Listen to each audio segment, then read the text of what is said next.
welcome back to my channel. It's me again, Jeanette's Lifestyle.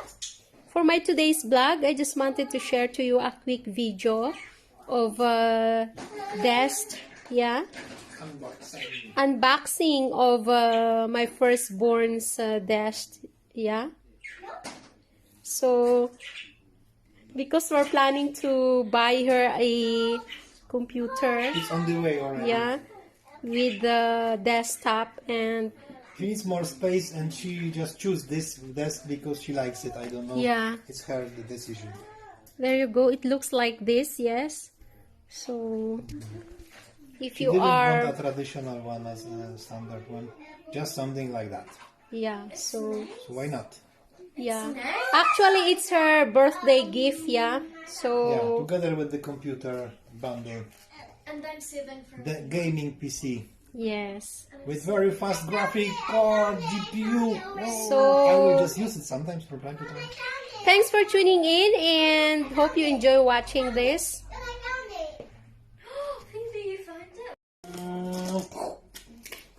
Dada is starting to unbox it now. And another.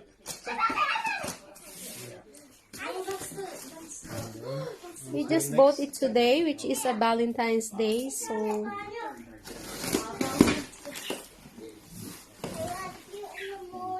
there you go. Not usual desk, but probably. Looks like this. There you go. All parts, of course. I'm sure there are some screws.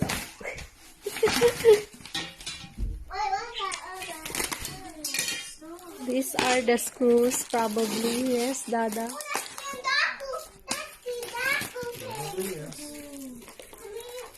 So, Paula, your desk doesn't look like desk at all.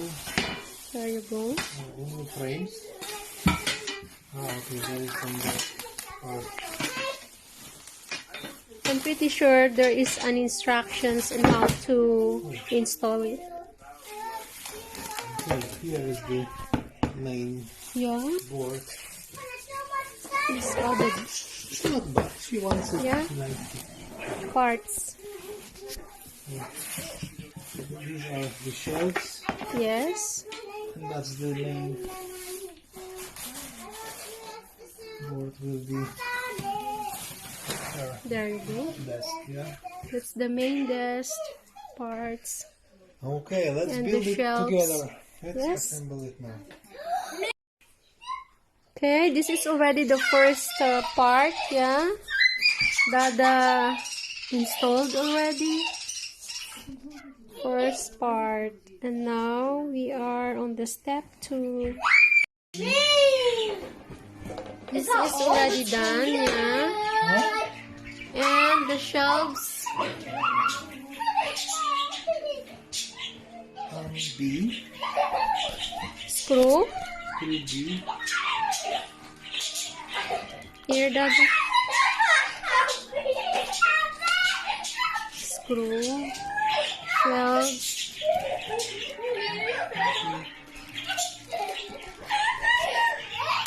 This desk is easy to install, yes. So there you go. Okay, let me dive here. Ouch. Dada will, of course, put the screw. And screwdriver. Why do you not just use a screwdriver? No, it's an Allen key. Where's my phone? So The washers, okay. this is already the finished Where did you put it? shelves, There you go. Wait, who's that? Ponish? And the last part is that Dada is installing at the back to make it more stable. Steady, Yeah. But it is very stable at all. Yeah. So Very, very there stable. you go. strong. You got poo on his head now. He did you got poo on his head, right? So this desk is very simple and easy to install, and of course affordable. Yeah. It's Thanks Paula's for size. tuning in.